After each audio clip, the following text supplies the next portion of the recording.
जयंत ब्राह्मण के मुख से श्रवण कर लिया था कि बैसाख महीने में अगर शिवरात्रि पड़े और उस शिवरात्रि पर एक कलश का पात्र, लोटा तांबे का या मिट्टी में रखा हुआ जल पात्र में लेकर एक बेलपत्र का छोटा सा भाग उसमें छुआया हुआ, और फिर निवेदन कर रहा हूं अगर बेलपत्र उस दिन नहीं मिले तो पात्र लेकर चले जाना मंदिर में। मंदिर में शंकर जी पे तो बेलपत्र चढ़ी होगी ना, अरे बोलो तो जरा, चढ़ी होगी ना। उसी बेलपत्र को धोकर फिर जल के पात्र में उसको छुआकर फिर शंकर भगवान को दिल से जो चाहते हो, धन वैभव संपदा सत्ता या रोग से मुक्ति, चाहे उदर से जुड़ी हो। हाँ, एक चीज का ध्यान करना, अगर संपदा के लिए, विवाह के लिए या विद्या के लिए या अन्य चीजों के लिए आप शिव जी को जल चढ़ा रहे हो तो उसके जल को उठाकर नहीं लाना है। और अगर रोग के लिए जल चढ़ा रहे हो कि मुझे ये तकलीफ है, घर में ये बीमारी चल रही है या रोग चल रहा है या किडनी का या लीवर का या कैंसर का या ब्लड प्रेशर का, तो जो जल तुमने समर्पित करा उसको लेकर आकर आचमन भी करना। कौन से दिन? जम के बोलो जरा। शिवरात्रि 29 तारीख को, यही महीने में जल समर्पित कर। बैसाख महीने में जो प्रदोष आती है,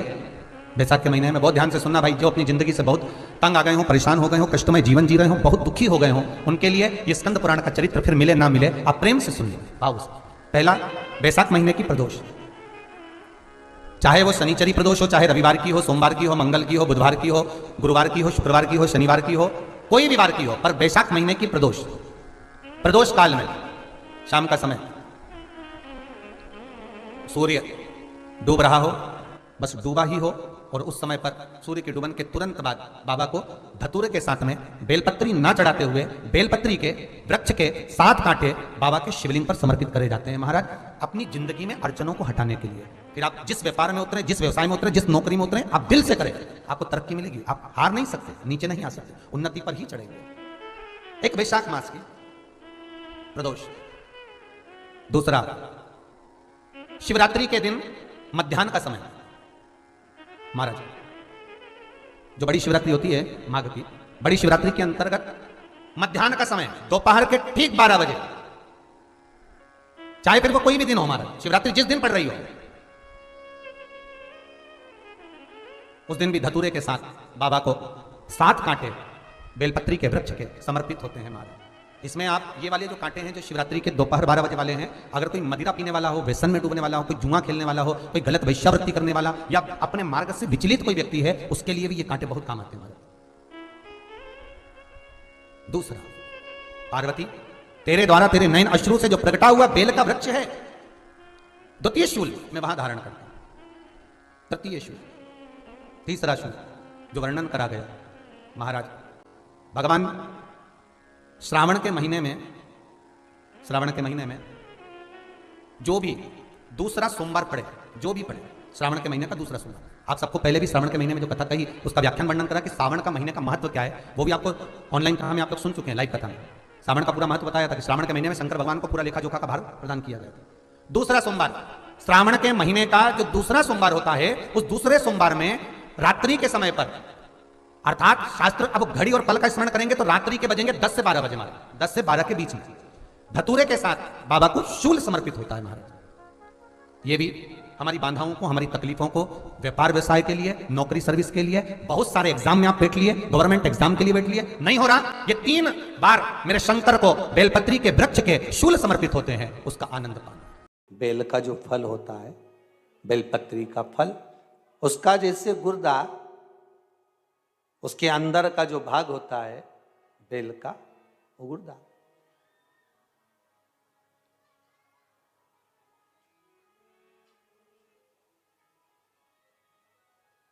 उसको अग्नि में जलाकर उसकी भस्म तैयार कर कर छान कर जब जब आपके यहां विद्वान ब्राह्मण शिव जी का अभिषेक कराते हैं, पूजन कराते हैं, तो उसमें लिखते हैं पूजन के साहित्य में बेलपत्री, धतूरा, दुर्वा, ये उसमें नीचे लिखेंगे भस्म। लिखते कि नहीं लिखते? लिखते हैं ना। भस्म अभिषेक में चाहिए रहती है, तब उस भस्म का थोड़ा सा भी भाग आप अगर शिव को समर्पित कर रहे हो तो ये जान लें कि शंकर मनवांछित फल प्रदान कर रहे हैं, शिव फल प्रदान कर रहे हैं।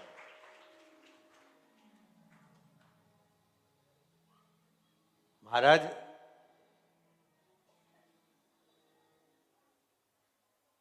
बेलपत्री के वृक्ष के नीचे बैठकर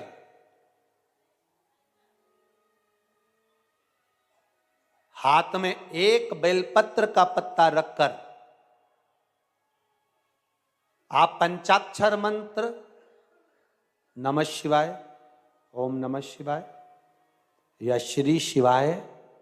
नमस्तुभ्यम या महामृत्युंजय मंत्र का स्मरण कर रहे हो, पर डंडी का भाग अपनी ओर, बेलपत्र की बीच वाली पत्ती का भाग बीच वाली उंगली की ओर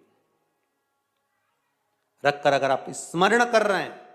और अपनी कामना कर कर बेलपत्री के वृक्ष के नीचे बैठकर उस पत्ते को सम्मुख रखकर बाबा से विनय कर कर एकांत में उस बेलपत्री के वृक्ष की छांव में, बेलपत्री के वृक्ष की छांव आप कामना कर कर उस पत्ते को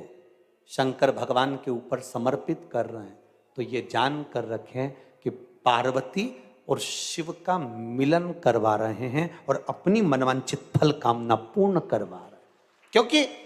शिव और पार्वती का जब मिलन होता है, शंकर पार्वती जब एक दूसरे के सम्मुख में होते हैं, शिव और पार्वती जब एक दूसरे के सामने अपने बच्चों के कारण एक दूसरे के सम्मुख में आते हैं, तो उनके चेहरे पर प्रसन्नता का भाव आ जाता है। तो फल, मनवांचित फल की कामना आप जिस कामना के लिए कर रहे हो, विवाह के लिए, नौकरी के लिए, सर्विस के लिए, व्यापार के लिए, रोग मुक्ति के लिए, आप जिस कामना से कर रहे हो, बस उससे कहकर कभी सोमवार का दिन हो, क्योंकि शंकर जी को सोम प्रिय है, सोमवार का दिन, चंद्र का वार शिव जी को प्रिय है, शिव जी को प्रिय है।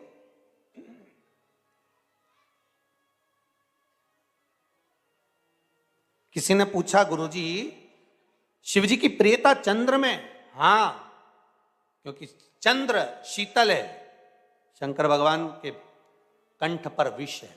शीतलता का भाव अच्छा लगता है।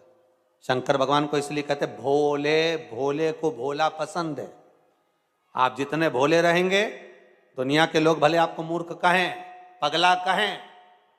भोला कहें, पर आप शंकर के प्रिय हो। ज्यादा हमें चतुर नहीं बनना। क्या करें चतुर बन के?